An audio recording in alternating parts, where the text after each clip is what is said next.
الذين آتيناهم الكتاب يتلونه حق تلاوته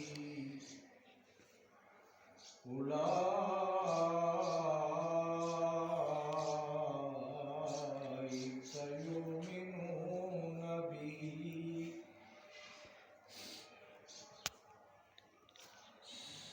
وہ لوگ جن کو دی ہم نے کتاب، جو پڑھتے ہیں اسے جیسا کہ اس کو پڑھنے کا حق ہے، وہی لوگ ایمان رکھتے ہیں اس پر، اور جو کفر کا رویہ اختیار کرتے ہیں اس کے ساتھ، سو وہی ہیں نقصان اٹھانے والے. وَمَا أَرْسَلْنَاكَ إِلَّا رَحْمَةً لِلْعَالَمِينَ.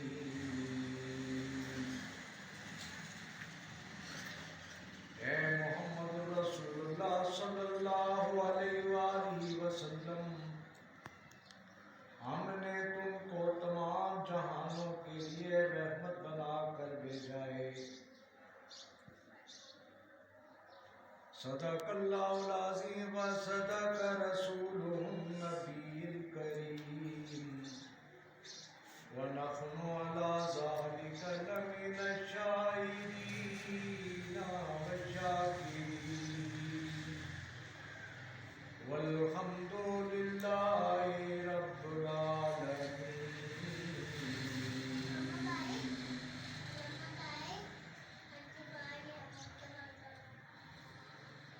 قدم قدموں پہ برکتیں، نفس نفس پہ رحمتیں، جہاں جہاں سے وہ شفیع آسیاں گزر گیا، جہاں جہاں نظر پڑی وہاں وہاں رحم ہوا، جہاں نظر نہیں پڑی وہاں میرا پیاز پر.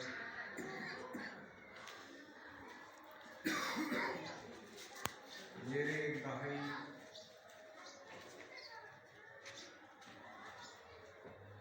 واجب الاحترام دوستوں، بزرگوں، بھائیوں، بیٹوں،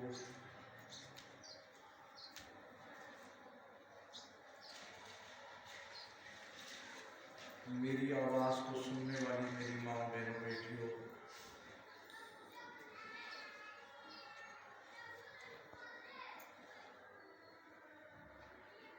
اللہ کریم سے دعا ہے کہ اللہ تبارک و تعالی مجھے حق سچ بیان کرنے کی، سمجھنے کی، سمجھانے کی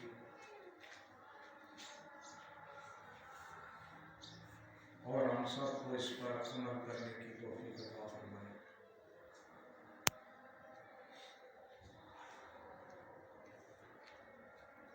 قرآن ایسی مقدس کتاب ہے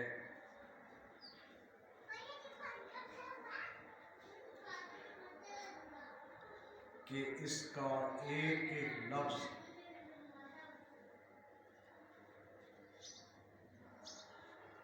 اگر غور و فکر کے ساتھ پڑھا جائے، سمجھا جائے، عمل کیا جائے تو کائنات میں بہتر اور کوئی بات ہو سکتی نہیں۔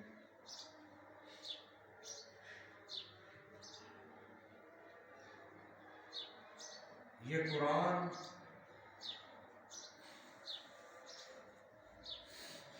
اللہ تبارک و تعالی کی بات ہے۔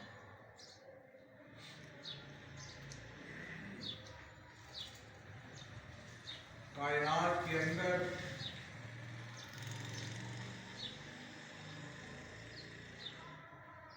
اگر کسی کی کوئی بات ہوتی ہے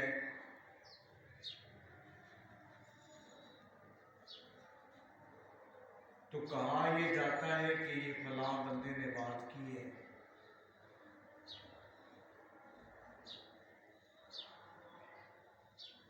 اس کے بات کے پیچھے بات سننے والا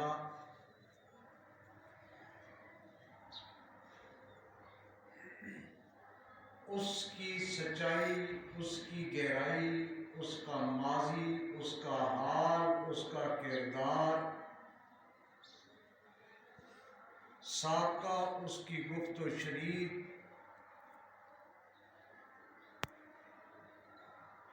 معاشرے میں اس کا کردار، اس کا عمل، اس کا قول، اس کا فعل، سب کا جائزہ لیتا ہے۔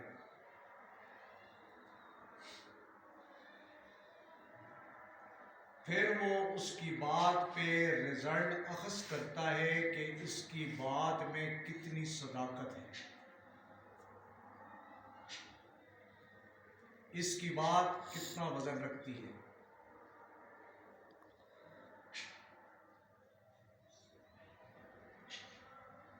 اور ہر انسان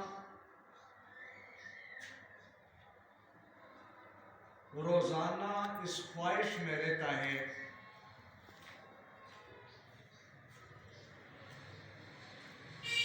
کہ کسی کی ایسی بات ملے جو میرے لیے کارگر ثابت ہو، میرے لیے مفید ہو، مجھے اس سے فائدہ حاصل ہو۔ یہ طلب ہر وقت انسان کے اندر رہتی ہے۔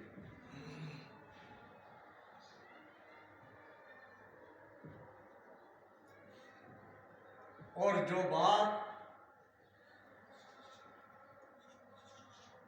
مالک کائنات کی ہے، جس پر یہ سرچ کرنے کی ضرورت ہی نہیں،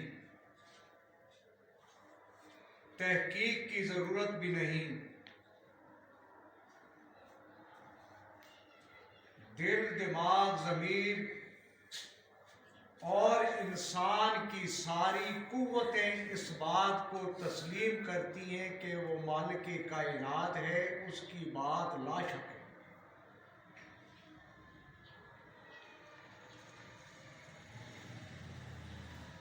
اگر ہم اس سچی اور سچی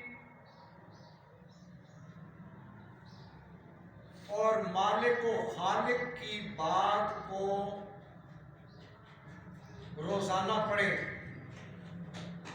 سمجھیں اور عمل کریں، کوئی وجہ نہیں کہ ہم دنیا اور آخرت دونوں میں فلاح نہ پا جائیں۔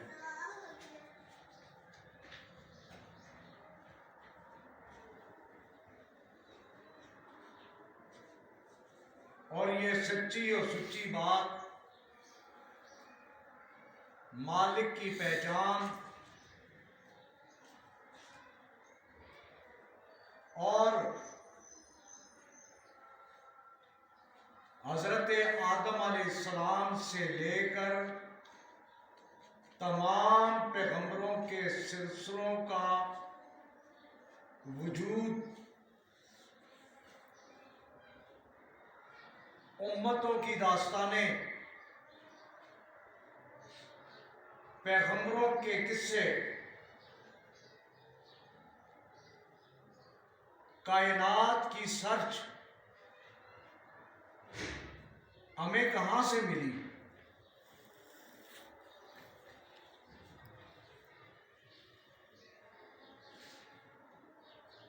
اس بات کا ہمیں کہاں سے پتہ چلا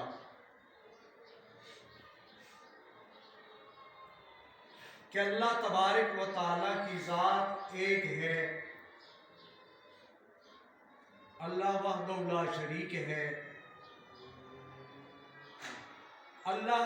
تبارک و تعالیٰ کی ذات، صفات، عبادات میں لا شریک ہے۔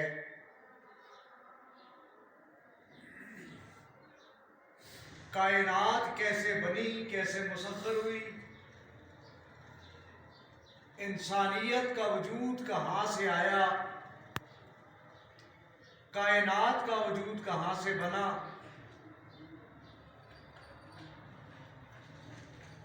اور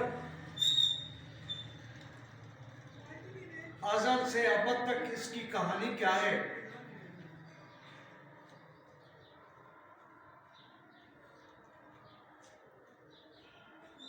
اگر اس تحقیق میں ہم جائیں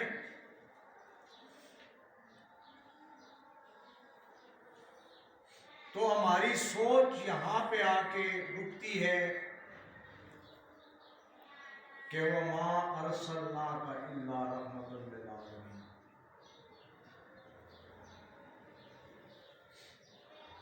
محمد پاک صلی اللہ علیہ وآلہ وسلم کا دنیا میں آنا اس محسن انسان کو سمجھنا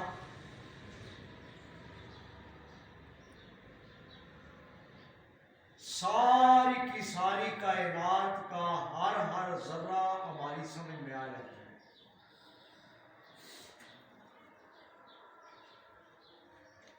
اسی لیے اللہ نے فرمایا وَمَا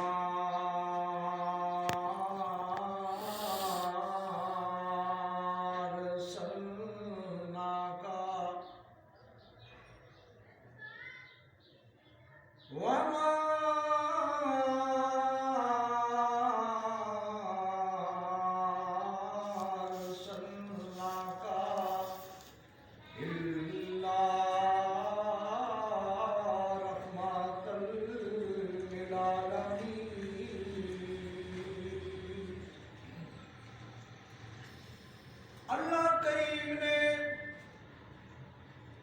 محمد پاک کو سارے کائنات کے لیے رحمت للعالمین بنا کے بھیجا۔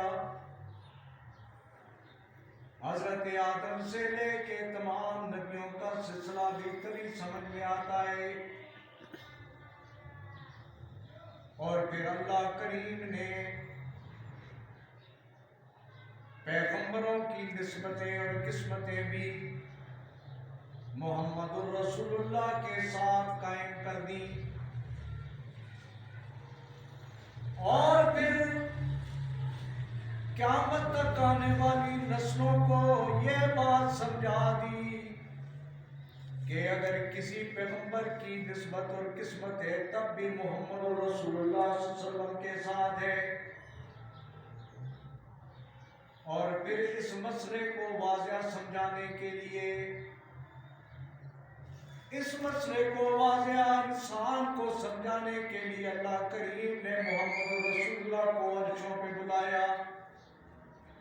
تاکہ فرشوں والوں کو یہ سمجھ آ جائے،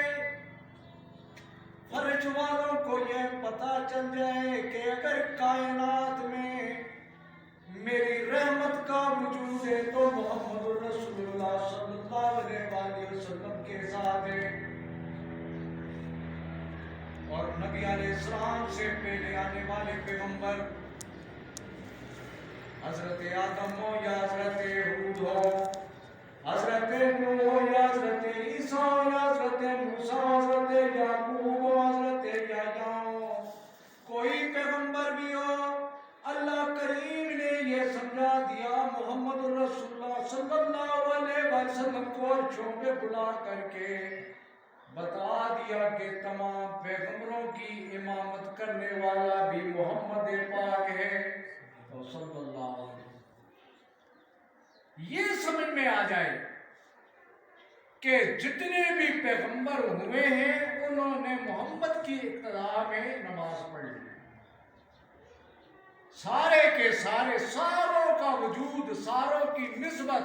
ساروں کی قسمت، کائنات کا وجود اور سارے کا سارا اللہ نے سمجھا دیا.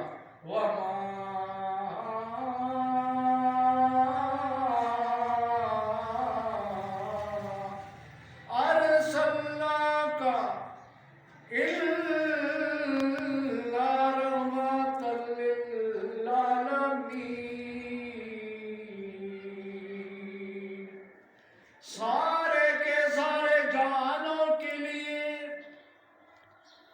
رحمت کا وجود دنیا میں اللہ نے بھیجا. ساری کی ساری مخلوق جتنی بھی اس کائنات کے اندر ہے، ساری کی ساری وجود کا سمجھانا اللہ نے اس بات کے اوپر کر دیا، بتا دیا کہ کائنات کے اندر جو کچھ ہو چکا، جو ہونے والا ہے، جو ہو رہا ہے، جو ہو کے رہے گا قیامت تک اور قیامت کے بعد بھی، یاد رکھنے آدم ہو یا کوئی اور پیغمبر ہو، کسی کی نسبت ہو، کسی کی قسمت ہو، ارسلناک الا رحمتا للعالمین. سارے جہانوں کے لیے اگر رحمت ہے، سارے جہانوں کے لیے اگر سمجھداری ہے، سارے جہانوں کے لیے اگر قانون ہے، سارے جہانوں کے لیے اگر عمل ہے، علم ہے، تو سارے کی سارے کا کریڈٹ محمد رسول اللہ صلی اللہ علیہ وسلم. آخری پیغمبر ہمارے پیارے پیغمبر نبی کریم صلی اللہ علیہ وسلم. جب حضرت آدم علیہ السلام کو فالو کرنا ہو یا کسی اور پیغمبر کو، ہمیں پھر کیسے پتا چلے گا کہ آدم بھی دنیا میں آئے تھے، ہمارے والد تھے، اماں آئی تھی، ہماری ماں تھی، فلاں پیغمبر آیا، فلاں پیغمبر آیا، اس کی امتیں یہ ہوئی اور ان کی امتوں نے اس طرح سے ہدایت پائی اور کئی لوگوں نے اس طرح سے بغاوت کی. اس سے پہلے کی تمام کے تمام سچے کہانیاں اور سچے واقعات اگر ہمیں ملتے ہیں تو محمد رسول اللہ کو سمجھنے سے ملتے ہیں تو صلی اللہ علیہ وآلہ وسلم. تو محبت یہ تقاضا کرتی ہے کہ اگر کسی کی بات کو ہم فالو کر رہے ہیں، جیسے میں نے پہلے کہا، تو ہم اس شخص کی بات کو لے کر کے اس کے کردار کو دیکھتے ہیں کہ فلاں شخص نے یہ بات کی ہے، فوراً سوچتے ہیں کہ اس کا کردار کیا ہے، اس کا عمل کیا ہے،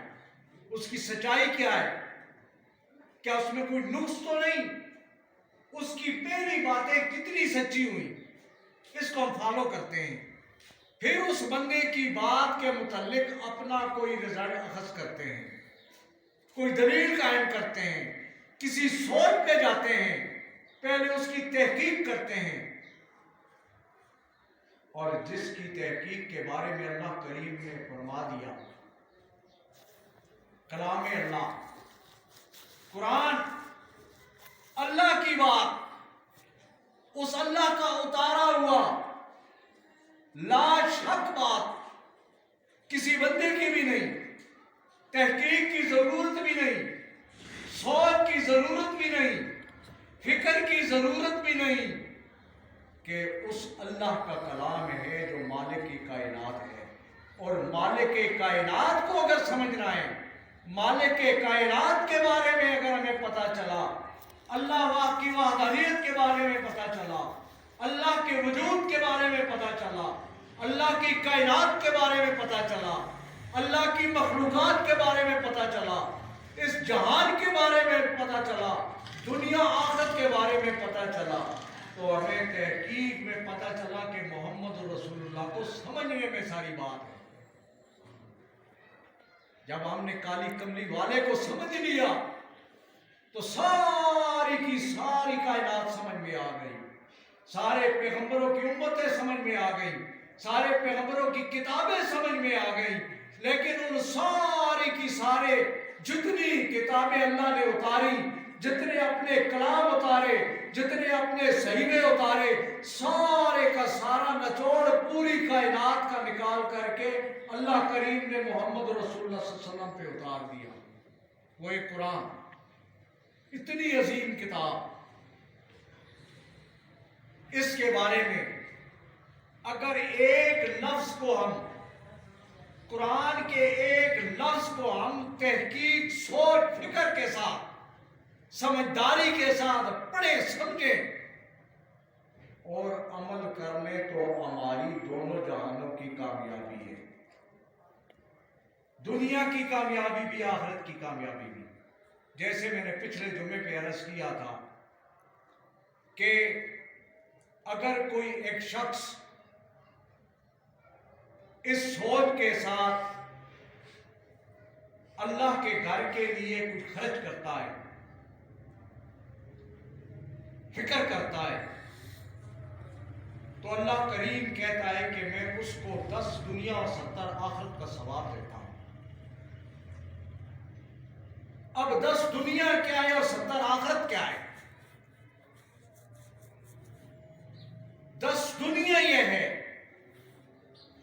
اللہ کریم اس کے اوپر آنے والی مصیبتوں کو ٹال دیتا ہے، جس کا اس کو پتہ بھی نہیں، کہیں جا رہا ہے حادثہ ہونا ہے، یا کوئی اور آسمانی آفات آ رہی ہیں، کوئی پریشانی مسلط ہو رہی ہے، کوئی بیماری آ رہی ہے،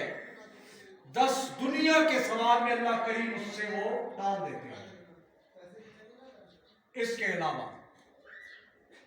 اس کے اوپر، اس کی زندگی میں، اس کے وجود میں، اس کے گھرانوں میں، اس کے رزق میں، اس کے کھانے پینے میں، اس کی اولاد کی پرورش میں، اس کے کون میں، اس کے فعل میں اللہ کریم اس 10 دنیا کے اندر اضافہ کرتے ہوئے اسے رحمتوں سے نواز دیتے ہیں. یہ بھی 10 دنیا میں آتا ہے، یہ بھی 10 دنیا میں آتا ہے کہ اس کے ایسے کام جس کے بارے میں اس کی سوچ ہے، کسی نے گھر بنانا، کسی نے رزق کی تلاش کرنی ہے، کسی نے نوکری کی کرنی ہے، کسی نے امتحان کی کرنی ہے، کسی نے کامیابی کی کرنی ہے، اللہ کریم کہتا ہے وہ بھی 10 دنیا کے اندر آ جاتا ہے، اس میں بھی میں کامیابی عطا کرتا ہوں. آگے چلیں، یہ 10 دنیا کی اللہ کریم نے کہا ہے کہ تمہیں پریشانیوں سے نجات، تمہارے رزق میں برکتیں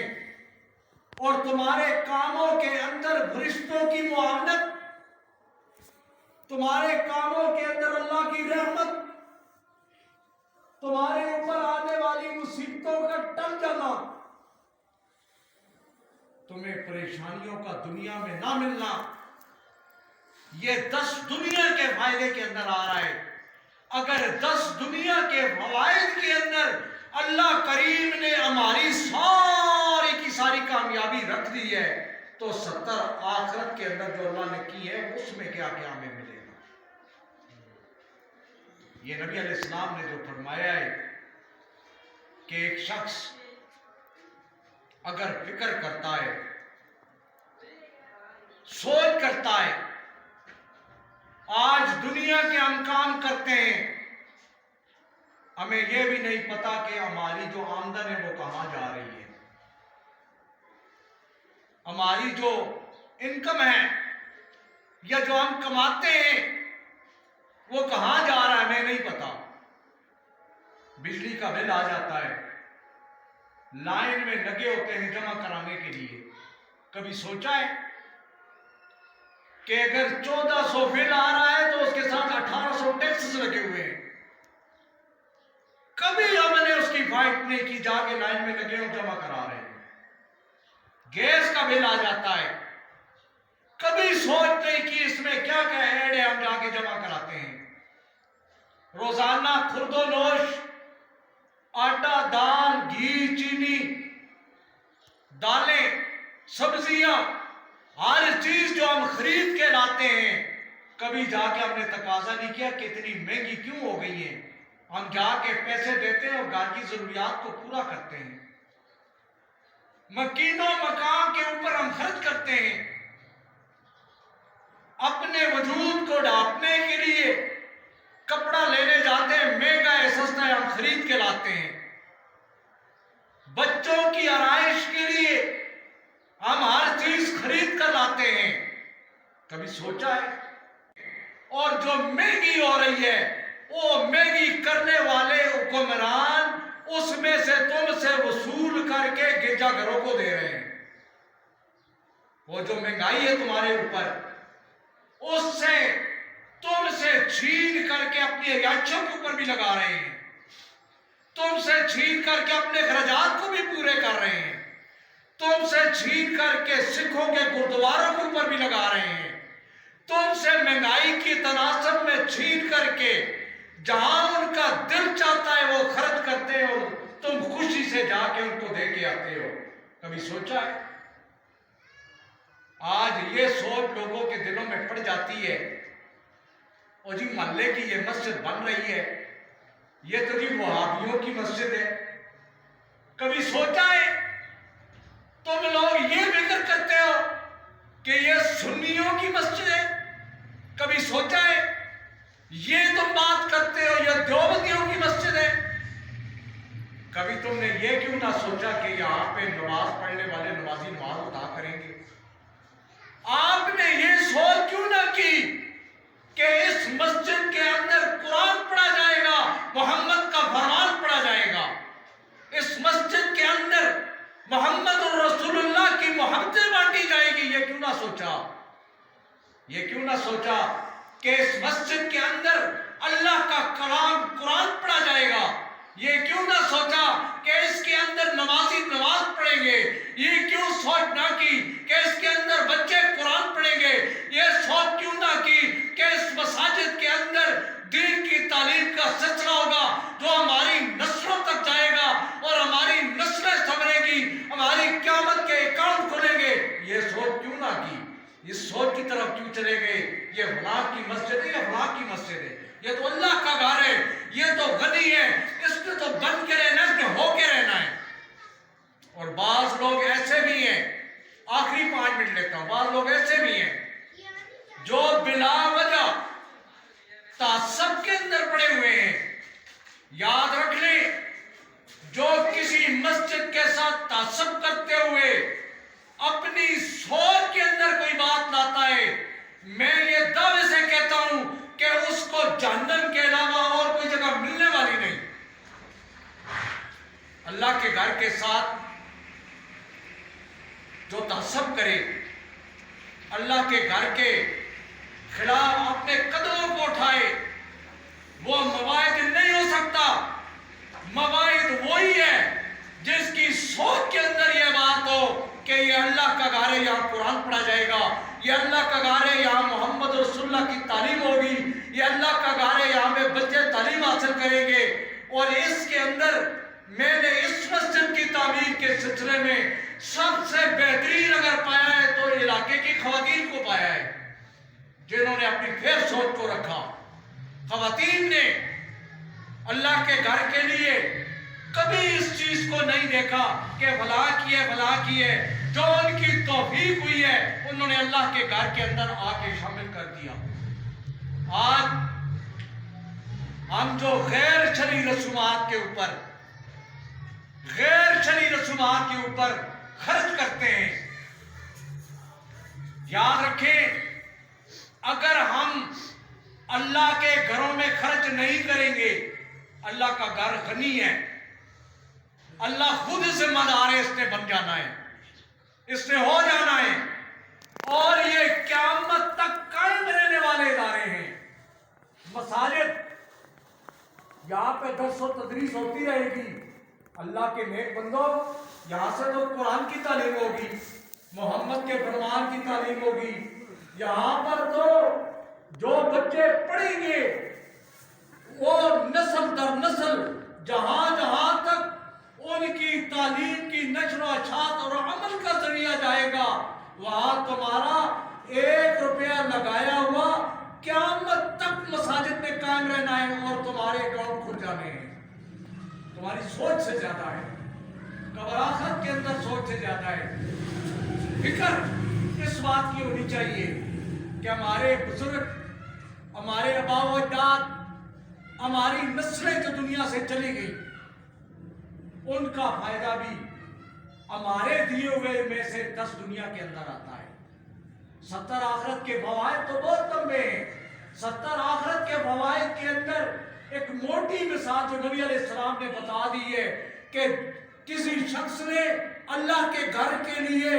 اپنی اس پیر سوچ کے ساتھ کہ یہاں دین کا کام ہوگا 1 روپیہ دے دیا، اس کا بدلہ جنت کے اندر خوبصورت محل کے علاوہ کچھ بھی نہیں، خوبصورت محل جنت میں عطا کیا جائے گا۔ اس سوچ کے ساتھ اللہ کے نبی محمد رسول اللہ صلی اللہ علیہ وآلہ وسلم نے اللہ کے گھر کے لیے آواز دی۔ صحابہ اکرام بیٹھے ہوئے تھے، صحابہ اکرام کا جمع غفیر بیٹھا ہوا تھا۔ اللہ کے نبی نے کہا، رحمت للعالمین نے کہا کہ میرے صحابہ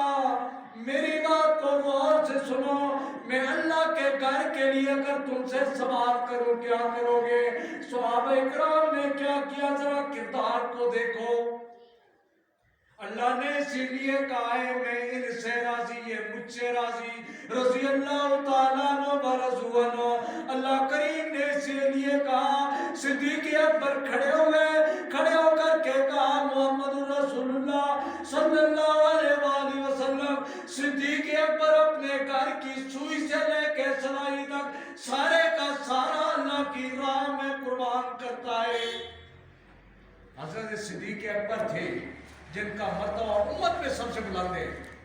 فاروق اعظم کھڑے ہوئے، کہنے لگے اللہ کے نبی، فاروق اعظم بھی میدان میں آ گیا ہے، جتنا گھر میں پڑا ہے، جو بھی میری مالیت ہے وہ ساری کی ساری آدھی میں اللہ کے راستے میں دیتا ہوں۔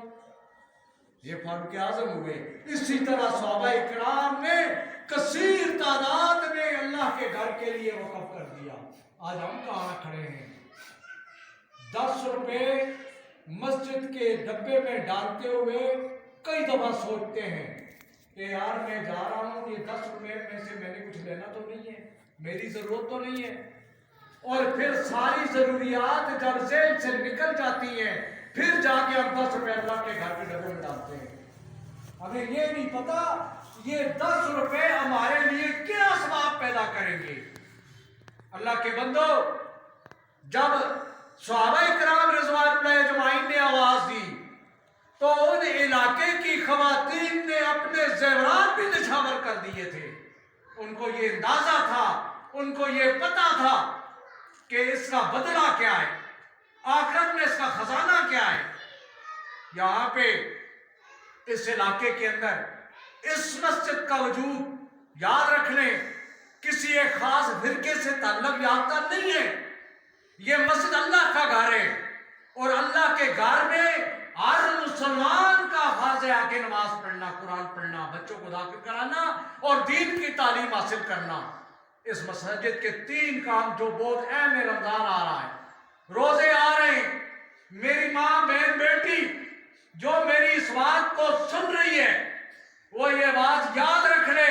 یہ کسی فرقے کی مسجد نہیں ہے، اللہ کا گھر ہے۔ رمضان آ رہے، رمضان کی برکات ہوں گی، رمضان کی نمازیں ہوں گی، رمضان کے روزے ہوں گے، رمضان میں قرآن پڑھا جائے گا، رمضان میں عبادات ہوں گی، رمضان میں یہاں پہ بچے تعلیم حاصل کریں گے۔ میری ماں بہن بیٹی آج جو یہ سوچ رکھتی ہے وہ اس خیال سے مساجد کا خیال رکھ لے۔ ابھی 3 کام باقی ہیں جو ورکنگ پوزیشن کے لیے مسجد کے ضروری ہے۔ مسجد کا فرش ہے، اور فرش کے اوپر 20 سے 25 ہزار روپیہ ابھی خرچ ہونا ہے، جس سے مسجد کا فرش بن جاتا ہے۔ 20 سے 30 ہزار روپیہ اس کی وائرنگ کے لیے ہے، بجلی کا کام ہو جاتا ہے، بلب جلیں گے، پنکھے چلیں گے، قرآن پڑھا جائے گا، نمازیں ہوں گی، ثواب ہوگا، تسبیحات ہوں گی، تمہاری قبر بھی سرخرو، آخرت بھی سرخرو، تمہارے ماں باپ جو دنیا سے چلے گئے ان کو بھی جنت ملے، تمہارے اہل و عیال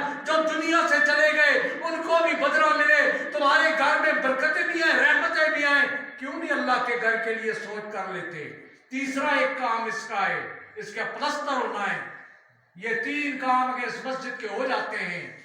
اگر 3 جیسے ہم روزانہ نکلتے ہیں گھر سے اس سوچ کے ساتھ کہ روزی کیسے آئے گی، رزق کیسے آئے گا، پیسہ کیسے آئے گا، دولت کیسے آئے گی، کپڑا کیسے آئے گا، گھر کا سودا کیسے آئے گا، سبزیاں کیسے آئیں گی، ہماری ضروریات کیسے پوری ہوں گی، اس سوچ کے ساتھ نکلتے ہو، اس سوچ کے ساتھ بھی نکل جاؤ کہ اللہ کا گھر مسجد ہمارے محلے میں بن رہی ہے، اس کے لیے آج ہم نے کہاں سے کیا لے کے آنا ہے۔ یاد رکھ لو دونوں جہانوں کی کامیابی ہے، تمہاری اولادوں کی کامیابی ہے، تمہاری نسلوں کی کامیابی ہے، تمہارے رزق میں برکتیں ہیں، تم سے مصیبتوں کا ٹل جانا ہے، تمہاری اولادوں کا نیک ہونا ہے، تمہاری ضروریات کا پورا ہونا ہے۔ تو یاد رکھ لیں اسی کے اندر ہے کہ اللہ کے گھر کی فکر کر لو، اللہ کے گھر کی سوچ کر لو۔ یہ اللہ کا گھر، یہ مسجد تمہاری محتاج نہیں ہے، اللہ غنی ہے اور مسجد غنی ہوتی ہے، لیکن اگر تم سوچ کرو گے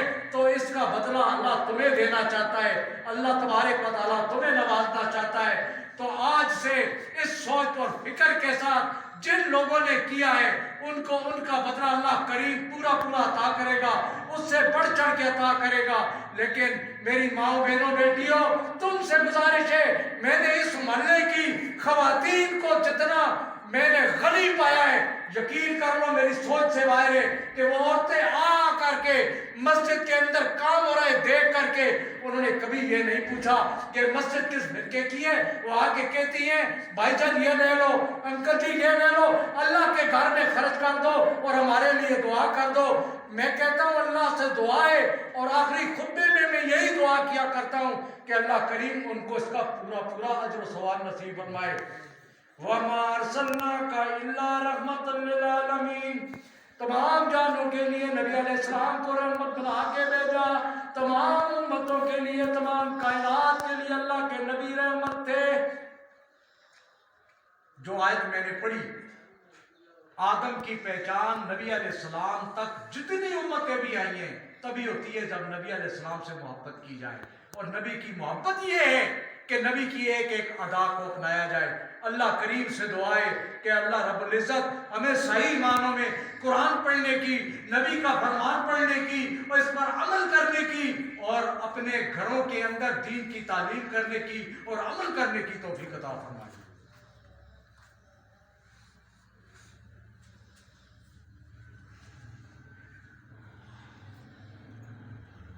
إن الحمد لله نحمده ونستعينه ونستغفره ونعوذ بالله من شرور أنفسنا ومن سيئات أعمالنا من يهده الله فلا مضل له ومن يضلل فلا هادي له ونشهد أن لا إله إلا الله وحده لا شريك له ونشهد أن محمدا عبده ورسوله أما بعد فإن خير الحديث كتاب الله وخير الهدي هدي محمد صلى الله عليه وسلم وشر الأمور محدثاتها وكل محدثة بدعة وكل بدعة ضلالة وكل ضلالة في النار يا أيها الذين آمنوا اتقوا الله حق تقاته ولا تموتن إلا وأنتم مسلمون يا أيها الناس اتقوا ربكم الذي خلقكم من نفس واحدة وخلق منها زوجها وبعث منهما رجالا كثيرا ونساء واتقوا الله الذي تساءلون به والأرحام إن الله كان عليكم رقيبا يا أيها الذين آمنوا اتقوا الله وقولوا قولا سديدا يصلح لكم أعمالكم ويغفر لكم ذنوبكم ومن يطع الله ورسوله فقد فاز فوزا عظيما إن الله وملائكته يصلون على النبي يا أيها الذين آمنوا صلوا عليه وسلموا تسليما اللهم صل على محمد وعلى آل محمد كما صليت على إبراهيم وعلى آل إبراهيم إنك حميد مجيد اللهم بارك على محمد وعلى آل محمد كما باركت على إبراهيم وعلى آل إبراهيم إنك حميد مجيد یا رب کریم ہمارے گناہوں کو معاف فرما دے یا رب کریم جو ہمارے آبا و اجداد دنیا سے رخصت ہو گئے ان کو جنت میں اعلیٰ مقام نصیب فرما دے یا رب کریم بیماروں کو شفا عاجلہ کاملہ نصیب فرما دے یا رب کریم ہماری ضروریات کو غیب کے خزانوں سے پورا فرما دے یا رب کریم تیرا گھر بنا رہے یا رب کریم تیری رضا کے لیے یا اللہ ہماری کمی کوتاہیوں کو معاف فرما دے یا رب کریم غیب کے خزانوں سے ہماری مدد فرما دے یا رب کریم تیرا گھر تیری رضا کے لیے ہے اس کو دین کا چشم و چراغ بنا دے یا رب کریم یہاں سے بچے پڑھنے والے پوری دنیا میں تیرے دین کا ڈھنکا بجائے ایسا بنا دے یا رب کریم مجاہدین کی مدد فرما دے یا رب کریم کفار کے اسلوب کو پر فرما دے یا رب کریم جو میری ماں بہن بیٹی اللہ کے گھر کے اندر کوشش کرتی ہے سوچ رکھتی ہے ساڑھاتی ہے تیری رضا کے لیے یا رب کریم اس کی دلی خواہشات کو پورا فرما دے یا رب کریم ان کو شفا نصیب فرما دے یا رب کریم ان کی گرانوں کو آباد فرما دے یا رب کریم ان کی نسلوں کو آباد فرما دے یا رب کریم ان کی نسلوں کے اندر دین کا کام لے لے یا رب کریم عالمان وقت سے ڈرتے ہیں یا اللہ وقت زیادہ ہو گیا یا اللہ پتہ نہیں کل ہم ہوں گے نہیں ہوں گے یا اللہ ہمارے گناہ کو معاف فرما دے یا رب کریم یا رب رحیم ہماری اولادوں کو نیک کر دے یا رب کریم ہماری نسلوں سے دین کا کام لے لے یا رب کریم ہماری نیتوں کے اندر فتور نہ لانا میرے اللہ تیری رضا قائم رہے یا اللہ ہم کسی تعصب کرنے والے نہیں یا اللہ ہم تمام کلمہ پڑھنے والے مسلمانوں کو ماننے والے یا رب کریم تمام مسلمانوں کی محبت ہمارے دل کے اندر ڈال دے یا رب کریم پیارے محبوب صلی اللہ علیہ وسلم کی محبت ہمارے سینوں کے اندر ڈال دے یا رب کریم تیرے پیارے نبی کی ایک ایک سنت کو زندہ کرے یا رب کریم ہمارے دل کو ایسا بنا دے یا رب کریم تیرے پیارے نبی کی ایک ایک ادا کو اپنائے یا رب کریم ایسا بنا دے یا رب کریم رمضان آ رہا ہے یا اللہ اپنے اس گھر کو آباد فرما دے یا اللہ تیرے اس گھر کو آباد کرنے والی کی سوچوں کو بلند فرما دے یا رب کریم ان کو پورا اجر و ثواب نصیب فرما دے یا رب کریم ہماری دعاؤں کو قبول فرما لے یا رب کریم جتنی دعائیں نبی علیہ السلام نے مانگی یا رب کریم ہم مانگتے میں عطا فرما دے وَلَذِكْرُ اللَّهِ تَعَالَى وَعَلَى مَا زَلْ جَوْلَةً وَقْبَلْ یا اللہ ما تسلم سکتے